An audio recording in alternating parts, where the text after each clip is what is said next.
galerinha? Hoje eu quero falar para vocês sobre a primeira lei de Newton.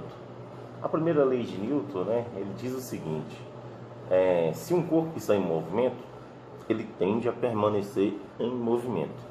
Se um corpo está em repouso, ele tende a permanecer em repouso.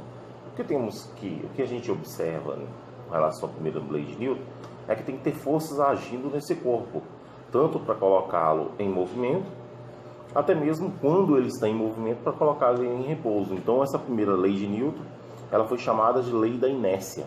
E hoje, para mostrar para a gente aqui, né, como é um exemplo disso, desse funcionamento, eu trouxe aqui o Batmóvel, mas ao invés do Batman, para controlar, eu sou fã pra caramba, o Chaves que vai fazer a experiência, né, junto com vocês. Então, o que acontece? O que a primeira lei diz? Então, vou ajeitando aqui a câmera um pouquinho para pegar melhor, ficar legalzinho. Então, o que a primeira lei de Newton diz? Então, aqui nós temos o Batmóvel, ele está em inércia, né? Está em repouso. Quando ele vai ser colocado em movimento, se vocês observarem bem, o Chaves que está aqui dentro, né, tá dando até um tchauzinho para vocês. Quem vai entrar em movimento é quem? É o carro. Então o Chaves, né, ele tende a permanecer em repouso.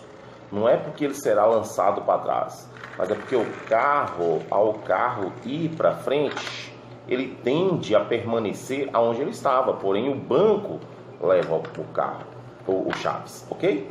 Então, dessa forma, o que diz a primeira lei, onde está em repouso, ele tende a permanecer em repouso, mas não significa que ele vai ficar em repouso.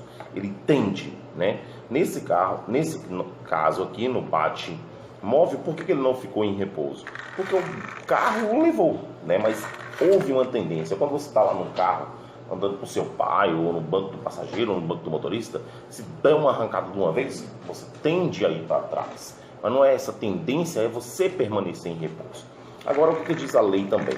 Se o corpo ele já está em movimento e de repente você corta esse movimento, você tende a permanecer nesse movimento, correto? Então, tende a permanecer nesse movimento. Você já estava em movimento e aí, no caso aqui, o Batmóvel para. Então, você tende a permanecer no movimento, né? É por isso que há uma grande importância hoje aí do uso, né, do cinto de segurança, né? Até mesmo para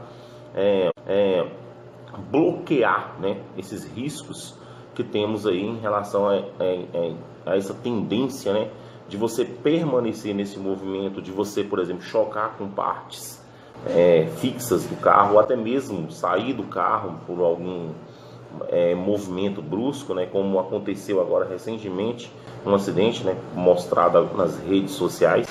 Então é interessante, a primeira lei de Newton, ela trata disso. É uma lei muito simples. Nós vamos falar da segunda lei, da terceira lei. Então nós hoje tratamos a lei da inércia, né? Lembrando, o que diz a lei da inércia?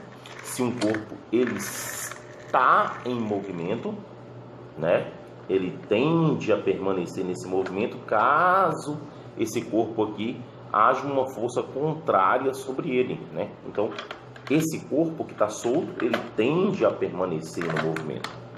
Se o corpo está em repouso e você vai colocar o carro em movimento, então o que acontece? Ele tende a permanecer em movimento, em repouso. Porque quem foi colocado em movimento foi o carro. Há uma coisa que é interessante: se um carro está a 60 km por hora, tudo que está dentro do carro está a 60 km por hora. Não é verdade? Concorda comigo, Chaves? Chaves parece que quer fazer uma pergunta. Pode falar, Chaves.